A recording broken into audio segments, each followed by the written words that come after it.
दोस्तों, सोचिए एक ऐसा पल जब आसमान में उड़ता हुआ एक विशाल अमेरिकी सैन्य विमान अचानक ऐसे गायब हो जाए जैसे वह कभी था ही नहीं। कोई धमाका नहीं, कोई संकेत नहीं, बस रडार स्क्रीन पर एक चमकती हुई लाइन और फिर अंधेरा। हॉर्मुज के ऊपर पहले ही हालात बारूद की तरह सुलग रहे थे।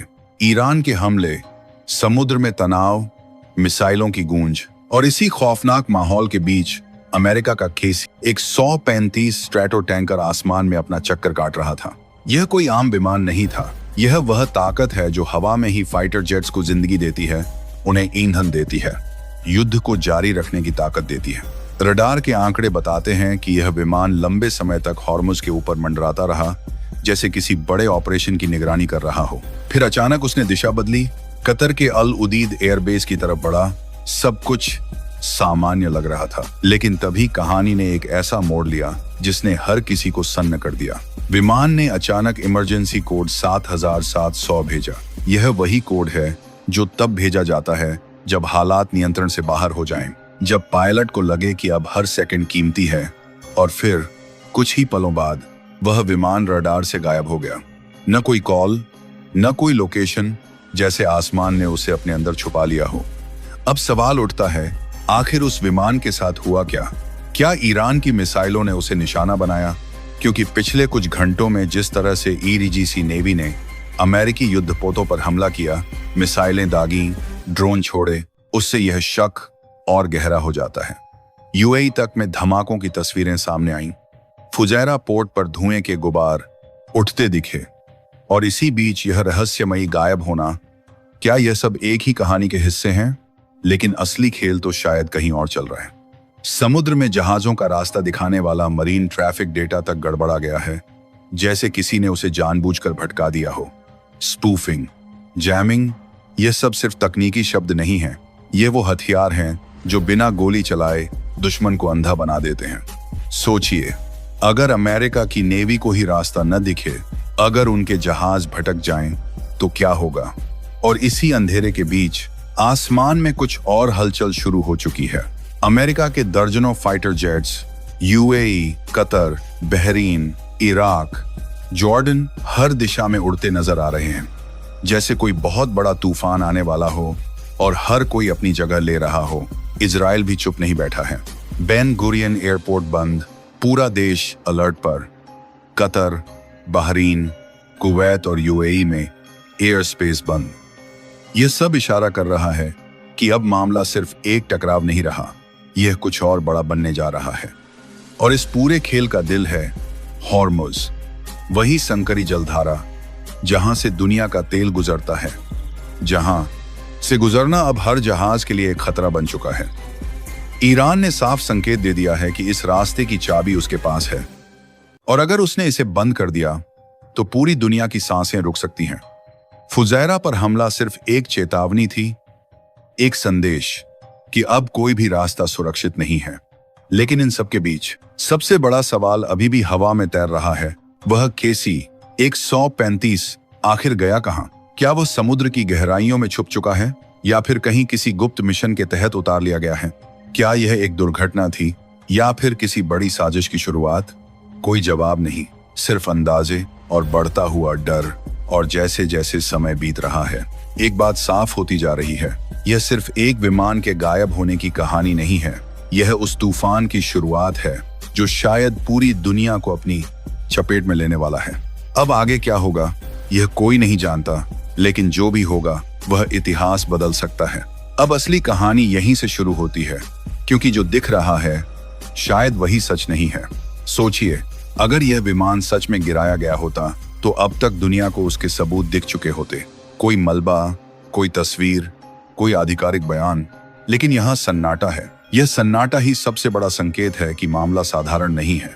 बहुत मुमकिन है कि यह गायब होना एक संदेश हो, खुली लड़ाई से पहले की छुपी चाल। एक संभावना यह भी उभरती है कि यह सब एक क्या आप देखेंगे, कोई आधिकारिक बयान में, मंजादा में, बड़े इलेक्ट्रॉनिक युद्ध का हिस्सा हो सकता है। आज की जंग सिर्फ मिसाइलों से नहीं, दिमाग और सिग्नल से लड़ी जाती है। अगर किसी ने आसमान और समुद्र दोनों के डेटा को भटका दिया, तो इसका मतलब है कि असली ताकत अब दिखाई नहीं देती, बल्कि छुप कर वार करती है। ऐसे में यह विमान शायद गिरा नहीं, बल्कि छुपा दिया गया हो। ताकि दुश्मन को भ्रम में रखा जा सके। लेकिन कहानी का दूसरा पहलू और भी खतरनाक है। अगर यह विमान किसी गुप्त मिशन पर था और उसने खुद को रडार से गायब किया, तो इसका मतलब है कि अमेरिका अब खुलकर नहीं बल्कि परछाइयों में खेल रहा है। ऐसे मिशन आमतौर पर तब होते हैं जब कोई बड़ा हमला तैयार हो रहा हो या जब दुश्मन की असली ताकत को परखा जा रहा हो। अब जरा ईरान की रणनीति को समझिए। उसने सीधे बड़े युद्ध का ऐलान नहीं किया, लेकिन हर कदम ऐसा उठाया जिससे सामने वाला असहज हो जाए। जहाजों को रोकना, डेटा को जाम करना और अब यह रहस्यमयी घटना, यह सब मिलकर एक ऐसा माहौल बना रहे हैं जहां दुश्मन खुद ही डर से गलती कर बैठे। आने वाले समय में सबसे बड़ा बदलाव यह हो सकता है कि जंग दिखाई कम देगी लेकिन असर ज्यादा होगा। अचानक सिस्टम बंद होंगे, जहाज रास्ता भूलेंगे और विमान बिना निशान के गायब होंगे। यह वही जंग होगी जिसमें गोली कम चलेगी लेकिन हार जीत का फैसला बहुत तेजी से होगा। और सबसे चौंकाने वाली बात यह हो सकती है कि दुनिया को असली सच बहुत देर से पता चले। कई बार ऐसे ऑपरेशन जानबूझकर छुपाए जाते हैं ताकि सही वक्त पर ही खुलासा हो और उसका असर कई गुना बढ़ जाए। तो हो सकता है यह विमान कोई दुर्घटना नहीं बल्कि एक चाल हो, एक ऐसा कदम जो आने वाले दिनों में पूरी तस्वीर बदल देगा। अब जो होने वाला है वह अचानक होगा, तेज होगा और शायद बिना चेतावनी के होगा। दुनिया को लगेगा कि सब शांत है, लेकिन असल में पर्दे के पीछे सबसे बड़ी तैयारी चल रही होगी। और जब यह पर्दा उठेगा तब शायद बहुत देर हो चुकी होगी। आने वाले समय की तस्वीर अगर ध्यान से देखी जाए तो साफ लगता है कि अब खेल सीधा नहीं रहने वाला बल्कि और ज्यादा उलझा हुआ और ज्यादा खामोश होने वाला है। सबसे पहले यह मान लेना गलती होगी कि आगे सिर्फ बड़े बड़े धमाके और खुले हमले ही होंगे। असली बदलाव यह होगा कि जंग धीरे धीरे अदृश्य होती जाएगी। सिस्टम अचानक फेल होंगे, रडार गलत जानकारी देंगे, गलती होगी, गलती हमले होगी, जहाज गलत दिशा में निकल जाएंगे और किसी को तुरंत समझ भी नहीं आएगा कि हमला हुआ कब और कैसे। यह वही दौर होगा जहां डर दिखेगा कम लेकिन असर बहुत गहरा होगा। हॉर्मुज़ आने वाले दिनों में दुनिया का सबसे खतरनाक चौक पॉइंट बन सकता है। यहाँ पूरी तरह से युद्ध छिड़े या न छिड़े, लेकिन इतना जरूर होगा कि हर गुजरने वाला जहाज खतरे में रहेगा। बीमा कंपनियां डर जाएंगी, तेल कंपनियां रास्ता बदलेंगी और अचानक पूरी दुनिया में तेल की कीमतें उछल सकती हैं। यह सीधा युद्ध नहीं होगा, नहीं होगा, लेकिन असर किसी बड़े युद्ध से कम भी नहीं होगा। अमेरिका की चाल भी दिलचस्प होगी।